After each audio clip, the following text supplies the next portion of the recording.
This decision ought to be made by the next president. That was Senate Majority Leader Mitch McConnell then, when Barack Obama was president in 2016, with a vacancy on the Supreme Court. But times have changed, and so has the president. We'd fill it.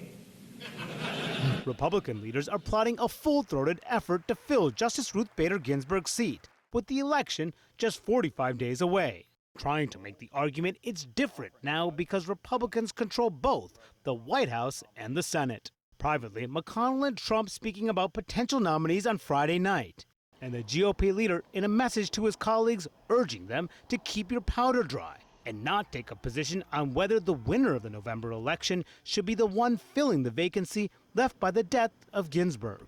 On Saturday, Senator Susan Collins of Maine, facing the toughest re-election of her career, breaking ranks, saying the decision of a lifetime appointment to the Supreme Court should be made by the president who was elected on November 3rd. But with a 53-47 majority, Democrats need a total of 4 Republicans to vote no and stop the nomination.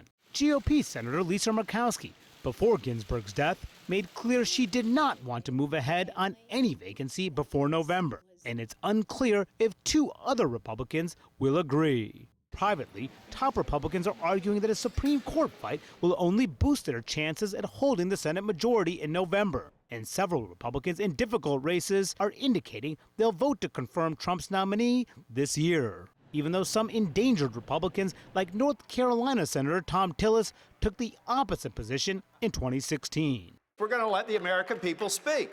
Yet moving ahead before November could squeeze Republicans like Cory Gardner, running for re-election in Democratic-leaning Colorado. Gardner's office did not respond to questions about whether the winner of November's elections should make the hugely consequential pick. It typically takes between 2 to 3 months to confirm a Supreme Court nominee, meaning it would be much faster than usual to approve a replacement before November. Yet if a vote slips until after the November elections during a lame duck session of Congress, there's another complication if Arizona's appointed Senator Martha McSally loses in November. That would mean the Democrat Mark Kelly could be sworn in by the end of that month, bringing the GOP majority down to 52-48.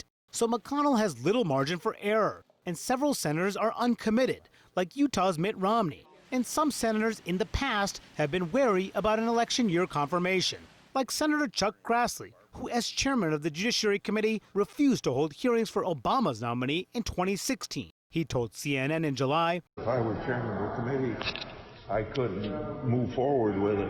On Saturday, his office declined to say if that is still his position. Others have clearly shifted theirs, including Lindsey Graham, who now chairs the Judiciary Committee and said this in 2016. Let's let the next president, whoever it might be, make that nomination, and you could use my words against me. Now, Lindsey Graham explains himself this way. He basically says that things have changed since 2018 in the aftermath of that vicious Supreme Court fight that got Brett Kavanaugh confirmed to the court. He says he views all this differently now. But if the Republicans do move ahead, Senate Democrats have their own plans. They're talking about that right now. They had a conference call on Saturday afternoon in which Chuck Schumer told his caucus that all options are on the table if the Republicans do advance a nomination this fall. And one of those options that Democrats are discussing, potentially expanding the Supreme Court, maybe going from 9 justices to 11 justices, or even more than that. They would need legislation to do that. And to pass such legislation, they would have to change the Senate filibuster rules. And to do that, of course, they need to win the Senate majority first in the fall. So much is on the line this fall, in this fall's election. But Democrats are indicating they're not going to take this fight lying down. Manu Raju, CNN, Capitol Hill.